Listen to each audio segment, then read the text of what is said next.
Hi అండి. అందరికీ నమస్కారం. నా పేరు వీరయ్య. నా వయసు 60 సంవత్సరాలు. కొన్ని అనివార్య కారణాల వల్ల నేను ఇప్పటి వరకు పెళ్ళి అయితే చేసుకోనే లేదు. నేను వయసులో ఉన్నప్పటి నుంచి దాదాపుగా ఒక 30 సంవత్సరాల వరకు ఒకే కంపెనీలో చాలా నమ్మకంగా హౌస్ కీపింగ్ ఉద్యోగాన్ని చేశాను. తరువాత నాకు బాగా వయసు ఎక్కువైపోతుంది అని కంపెనీలోంచి నా ఉద్యోగాన్ని అయితే తీసేశారు. అప్పుడు నాకు ఏం చేయాలో అర్థం కాక మా ఇంట్లోనే ఖాళీగా ఉంటూ ఉండగా ఒకరోజు నా దగ్గరికి శంకర్రావు గారు వచ్చారు. ఆయన ఎవరు అంటే, నేను ఇంతకు మునుపు వాళ్ళ ఇంట్లో కొన్ని రోజులు పని కూడా చేశాను. చాలా కాలం తరువాత మరలా నన్ను గుర్తుపెట్టుకుని నా దగ్గరకు వచ్చిన మా అయ్యగారు నేను ఖాళీగా ఉంటున్న సంగతి తెలుసుకుని, మా ఇంట్లో తోటమాలి ఎవరూ లేరు, నేను కూడా ఒక తోటమాలి కోసమే వెతుకుతున్నాను, నువ్వు వచ్చి ఆ పని చేసుకోవంటూ నన్ను వాళ్ళ కారులో ఎక్కించుకుని వాళ్ళ ఇంటికి అయితే తీసుకుని వెళ్ళారు. అలా వాళ్ళ ఇంటికి తీసుకెళ్ళిన నన్ను వాళ్ళ అందరికీ నేను ముందే తెలిసినప్పటికీ కూడా మరలా ఇంకొకసారి నన్ను పరిచయం చేశారు. ఇంకా మా అమ్మగారి పేరు సులోచనాదేవి. దాదాపుగా ఒక 50 సంవత్సరాల వరకు ఉండవచ్చు. ఇంకా వాళ్ళ అమ్మాయి గారి పేరు జాహ్నవి. ఆమె వయసు ఒక 25 సంవత్సరాల వరకు ఉంటుంది. అలా నన్ను వాళ్ళకు పరిచయం చేస్తూ, ఇదిగో సులోచన, మనం మన అబ్బాయి దగ్గరికి విదేశాలకి ఒక 10 రోజులు వెళ్ళి ఉండి వద్దాం అనుకుంటున్నాం కదా, అందుకనే మన అమ్మాయికి తోడుగా పైగా మన ఇంటికి తోటమాలిగా కూడా ఉంటాడు అని మనకి బాగా తెలిసిన వీరయ్యనే తీసుకుని వచ్చాను అంటూ బాబుగారు సులోచన అమ్మగారితో చెప్పుకొచ్చారు. వెంటనే నేను, అదేంటి బాబు, మరి జాహ్నవి అమ్మగారు మీతో పాటుగా అక్కడికి రావడం లేదా అని ప్రశ్నించగా, లేదు వీరయ్య, తనకి చాలా ముఖ్యమైన పరీక్షలు ఉండటం వలన తనకు రావటం కుదరట్లేదు అంటూ తనని నువ్వే జాగ్రత్తగా చూసుకోవాలి అని నాకు మరీ చెప్పి వాళ్ళు విదేశాలకు బయలుదేరి వెళ్ళిపోయారు.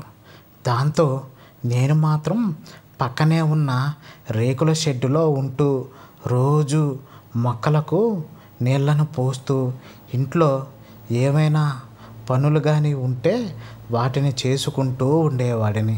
ఇది ఇలా ఉండగా ఒకరోజు జాహ్నవి అమ్మగారు గదిలో నుంచి గట్టిగా కేకలను వేయడం అయితే నేను గమనించాను.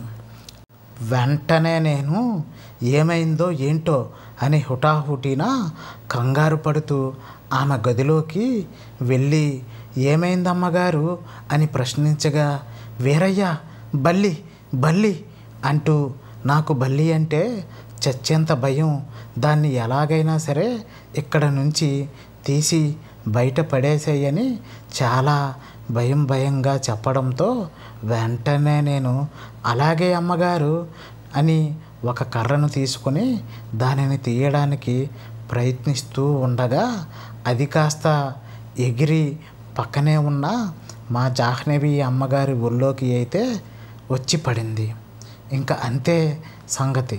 మా చిన్నమ్మగారు గోల చేస్తూ బల్లి ఇంకా తన మీదే ఎక్కడో ఉంది అనుకుని నేను అక్కడే ఉన్నానన్న సంగతి కూడా మర్చిపోయి తన బట్టలు అన్నిటినీ అక్కడే విప్పేసుకుని బాత్రూంలోకి దూరిపోసాగింది.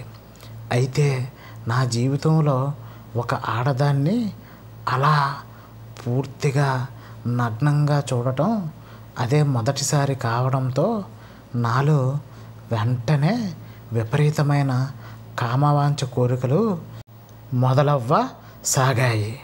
వెంటనే మా అమ్మాయి గారు మాత్రం వీరయ్య బల్లి వెళ్ళిపోయిందా అంటూ తన ముఖాన్ని బాత్రూంలో నుంచి చిన్నగా బయటకు పెట్టి అమాయకంగా అడగసాగింది. వెంటనే నేను అది ఎప్పుడో వెళ్ళిపోయింది అమ్మగారు, మీరు ధైర్యంగా రండి, నేను ఉన్నాను కదా ఇక్కడ అని చెప్పడంతో ఒక టవల్ను ఒళ్ళంతా చుట్టుకొని బయటకు వచ్చిన జాహ్నవి అమ్మగారిని చూసి నేను అదే పనిగా కిందకి పైకి తమకంగా చూడటంతో ఏంటి వీరయ్య, ఏంటి ఆ కొంటె చూపులు చూడటం అంటూ మా చిన్నమ్మగారు నన్ను ప్రశ్నించింది. వెంటనే నేను ఏం లేదమ్మగారు, మీ అందం నన్ను మంత్రముగ్ధుడిని చేసేసింది అని బదులివ్వటంతో జాహ్నవి అమ్మగారు సిగ్గుల మొలకై పులకించిపోయింది. వెంటనే నేను కూడా చనువు తీసుకుని జాహ్నవి అమ్మగారి దగ్గరికి నెమ్మదిగా వెళుతూ, ఇంక మీరు ఏం భయపడకండి అమ్మగారు, మీకు ఇంకా ఆ బల్లితో ఏ సమస్య ఉండదు అని చెబుతూనే తనను మెల్లిగా తాకడానికి ప్రయత్నించాను. కానీ జాహ్నవి అమ్మగారు మాత్రం నేను ఇక్కడ భయపడిన సంగతి గురించి నువ్వు ఎక్కడా ఎవరితోనూ చెప్పకూడదే అని అనడంతో మరి నేను అలా చెప్పకుండా ఉండాలి అంటే ఒక్కసారి మీరు నాతో ఆ చిలిపి పనికి అంగీకరించాలి అంటూ మా జాహ్నవి అమ్మగారిని ఒక్కసారిగా నా దగ్గరకు తమకంగా లాక్కుని తనపై ముద్దుల వర్షాన్ని కురిపించసాగాను. దాంతో మా జాహ్నవి అమ్మగారు కూడా మూలుగుతూ పైకి వద్దు వద్దు అంటుందే కానీ నాకు పూర్తిగా లొంగిపోయి సహకరించడంతో వెంటనే నేను కూడా తాను కట్టుకున్న ఆ టవల్ని పూర్తిగా లాగి పడేశాను. అలా తనని నా 2 చేతులతో ఎత్తుకొని పక్కనే ఉన్న మంచంపై పడేసి నాకు 60 సంవత్సరాలు వచ్చినప్పటికీ కూడా ఇప్పటి వరకు జరగని ఆ సృష్టి కార్యాన్ని మా చిన్నమ్మగారైన జాహ్నవి అమ్మగారితో ఆ రోజు తనివి తీరా నా ముచ్చట తీరేంత వరకు జరుపుకోసాగాను. ఇట్లు మీ వీరయ్య.